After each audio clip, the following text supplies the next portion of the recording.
Zach Laws of Gold Derby here with Anne McCabe. She's the editor of the new film, A Beautiful Day in the Neighborhood. And Anne, you know, given the amount of love that people have for Mr. Rogers, I have to imagine that this film might have been a bit of a daunting task for you.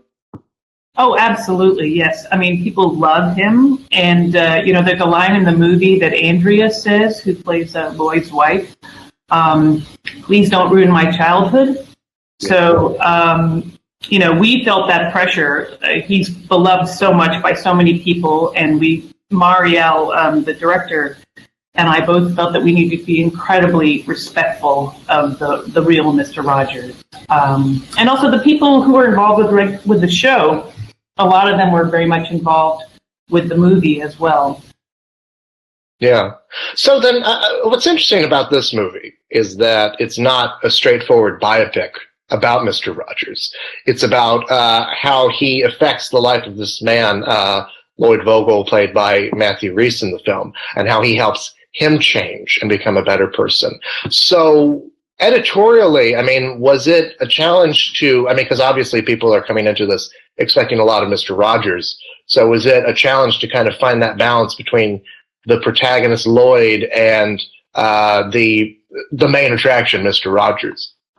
Yes, I mean, well, there was a documentary that a lot of people saw, Won't You Be My Neighbor, that did such a wonderful job, you know, talking about the real Fred Rogers, that it felt like the movie should be something different. It's more like a companion piece to the documentary.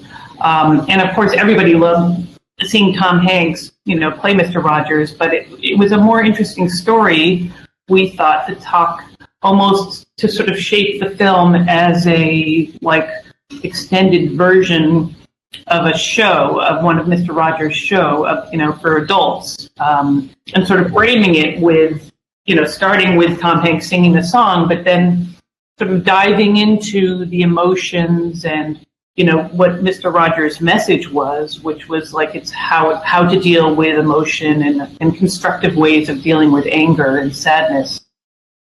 And going off of that, I think what's also surprising is how sort of dark at times the tone of this movie is. I mean, it really does. It takes this beloved childhood character of Mr. Rogers and uses him as a way to deal with some very adult themes, you know, like male rage and you know, family issues. Was the tone difficult? Was that a challenge as well? Yes, in some ways. I mean, but I think, you know, Mr. Rogers, the real Fred Rogers, was a more complicated character than just somebody who was a host for a TV show for kids. He found it very important to acknowledge darker things and to talk about difficult emotion. And it's, you know, just in life, it's much easier to deal with the happy times if you confront the difficult times. And I think his message was, you know, patience and understanding and forgiveness, and deal with these difficult feelings, and then, you know, your life is going to be a lot better and you can celebrate and be more connected with people. I think the dark and the light was important to show in the movie. I mean, there's humor as well as sadness, and you know, we were always trying to create the balance. Right, absolutely. So then talk a little bit about just editorially what you were going for in terms of pacing as well. Yes, this was a big challenge, you know, because, you know, yes, this is a movie about forgiveness and patience, and, you know, I'm not really a very forgiving and patient person, and, you know, I like to work on comedy a lot, and I like things to go quickly, and, oh no, are people going to get bored? But this movie was a big challenge in terms of, like, there were moments that were silent and quiet, and yet you needed to feel the drama and the tension, and working with those silences and pauses, and yet keeping, you know, the audience engaged was an enormous challenge. I was going to say, I mean, looking at your filmography, there's a lot of comedies and a lot of faster-paced films. So, I mean, it must have, when you have to deal with something that is kind of like outside your wheelhouse, is it almost like refining your editorial skills? Yes. And I think it keeps your editorial skills, you know, it keeps them sharp by switching it up. You don't want to just keep repeating the same thing, like, oh, boom, cut, let's go to a joke, like the humor in the movie. There's a lot that's very subtle, and we got a lot of big laughs actually in screenings. Like the moment where Tom Hanks pulls out King Friday and shoves this puppet into Matthew Rhys's face. There's a lot of big laughs, but I really also enjoyed the challenge of creating these dramatic moments and manipulating and working towards emotional beats that a lot of people get very emotional and sad and cry in the movie, and that is also something that feels very satisfying to see people get this sort of cathartic crying and weeping and feeling emotion and connectivity with their families. People have come up to me after screenings and talked about how they felt how they have a difficult family relative and how the movie was somewhat cathartic and beneficial for them to watch. And so there's a lot of skill into trying to get people to laugh, and there's a lot of skill in trying to get people to cry. And this movie was sort of navigating between the two, and I really embraced the challenge. Yeah.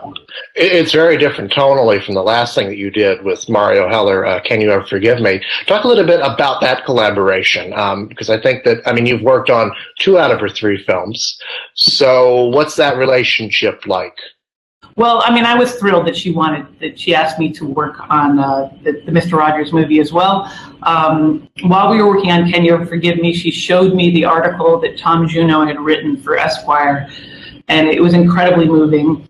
And I love the fact that she wanted to do something so different, and it was shot by somebody different, and it had a completely different tone. Though there are some similarities in terms of like a complicated friendship. Both movies are about a complicated friendship, and one of the people in the friendship is an artist, a writer. But besides that, there's really not so many similarities. It was great to work with her again because we developed a trust and a communication, and we're both parents, so working on the Beautiful Day in the Neighborhood, which is a lot about parenting and relationships with kids. It was something we discussed, in the cutting room about our lives. But I love Can You Ever Forgive Me too. That was a joy to work on. Yeah.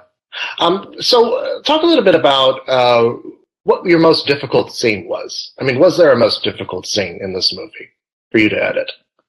Well, I think the whole journey that Lloyd takes when he has his breakdown was extremely challenging.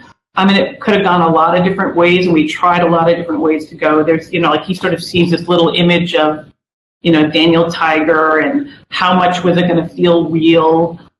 Were we going to rein it in or move it back? We tried a lot of different things. We're really proud of how it turned out. And the scene where he goes in and he sees his mother, he has this, the dream sequence shifts, and he goes and sees Jessica Hecht, who plays his mother.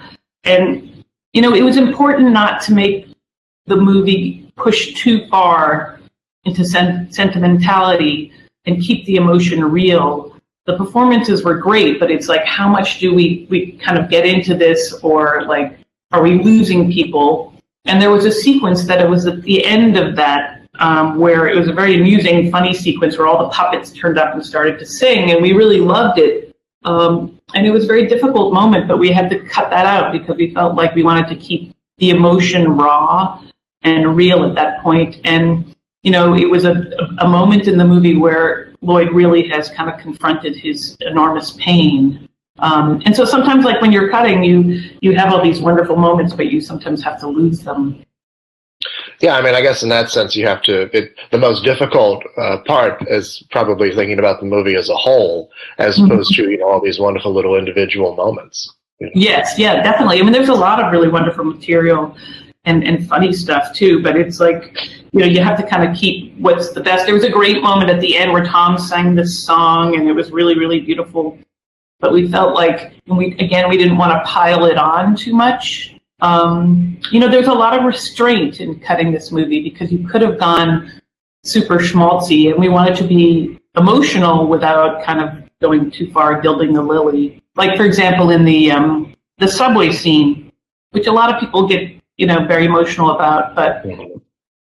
we had varying degrees of how much people joined in and how loud the singers were going to be. And we realized that, we wanted to keep the voices very real. We didn't want to make it sound like there was some huge chorus. We didn't want Lloyd to get too far, like he was smiling, so happy at that moment, because at that point in the story, he hasn't really gotten there yet. So we're very proud of how that scene turned out, because I think people really respond to it emotionally because it feels real, and it's based on a real experience where people really did start singing to, the real Fred Rogers in a subway car. Yeah.